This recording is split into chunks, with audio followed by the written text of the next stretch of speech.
राज्यसभा की बैठक बुलाई गई है, लेकिन उससे पहले देश की पुरानी संसद में एक फोटो सेशन होगा सुबह 9:30 बजे, जिसमें सभी सदस्य मौजूद रहेंगे।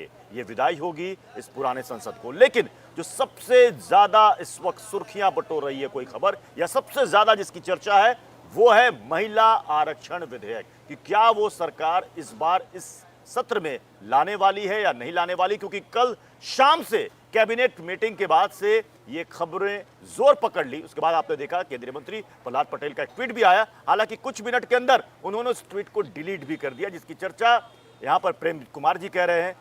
प्रेम जी, आपने कहा कि अगर ये बिल आ भी जाता है तो इस पे समर्थन या क्रेडिट की लड़ाई, ये सवाल है। राजनीति यहीं पर है प्रत्युष जी। क्रेडिट, सरकार अगर क्रेडिट की पॉलिटिक्स है या क्या है? पहले पारित होगा तब तो क्रेडिट लेंगे। क्यों आपको डाउट है कि पारित नहीं होगा? डाउट इसलिए कि सरकार बोल नहीं रही है कि हम महिला आरक्षण और ले आई ला रहे हैं और इस रूप में ला रहे हैं। ले आई तो जिस रूप में वो लाएंगे उसको लेके खुद भारतीय जनता पार्टी में जबरदस्त विरोध है। ये दूसरी पार्टियों में भी है, हाँ। सभी पार्टियों में है। तो इस विरोध को हमारे यहाँ से शुरू होता हुआ न दिखे, इसके लिए भारतीय जनता पार्टी ये घोषणा नहीं कर रही कि हम बिल ला रहे हैं। हवा छोड़े हुए है, मीडिया से कहवा रही है। अच्छा, माहौल बनाया हुआ है। और आप जो है, आप जैसे समाजवादी पार्टी से आपने पूछा स्टैंड, वो जवाब नहीं दे पाए। लेकिन आप सरकार से नहीं पूछ सकते प्रत्युष जी, आपकी रुचि नहीं है। आपने देखिए प्रेम जी, लगता कल आपने हमारी डिबेट देखी नहीं।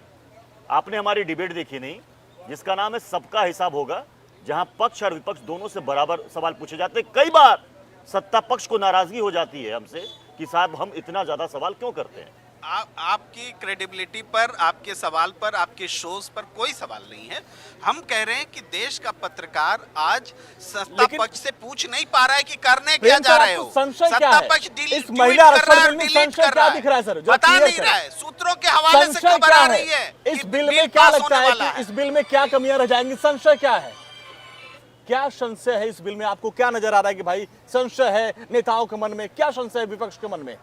देखिए, संशय है इस बात को पहले मानिए, क्योंकि ट्वीट किया जाता है, डिलीट किया जाता है। और संशय है तो क्यों है? क्योंकि अतीत में जो विवाद रहा है वो ओबीसी, जिसकी आबादी लगभग 60% सत्ता गिरने की वजह से नहीं हो पाया। आज तो कहीं सत्ता गिरने वाली बात है। वाली बात तो आप 2014 के बाद से भी सोच सकते हैं ना। उसके बाद भी तो ये बिल नहीं आया, राज्यसभा में पारित है, लोकसभा में क्यों नहीं आया 9 साल से? इसीलिए नहीं आया। अभी देखिए जिस आशंका से आज सरकार डरी हुई है और बोल नहीं रही है कि हम आरक्षण बिल लेकर के आ रहे हैं महिलाओं के लिए, वही आशंका क्या डर है? क्या डर क्या है? अभी मैं बताता हूँ। इनको जो 26 पार्टियों का गठजोड़ बना है, उसका टूटने का डर है। सबसे बड़ा डर है, नंबर 1। नंबर 2, जब आप बात करते हैं महिला आरक्षण, देखिए मोदी जी की कार्य प्रणाली है, कार्य करने का तरीका है, वो उसी तरह काम करते हैं।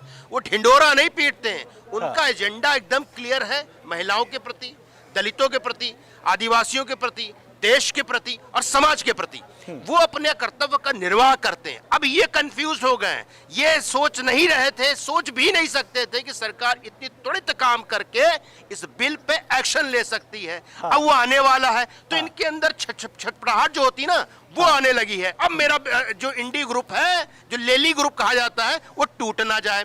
अभी क्या बोल रहे हैं? 60% ओबीसी।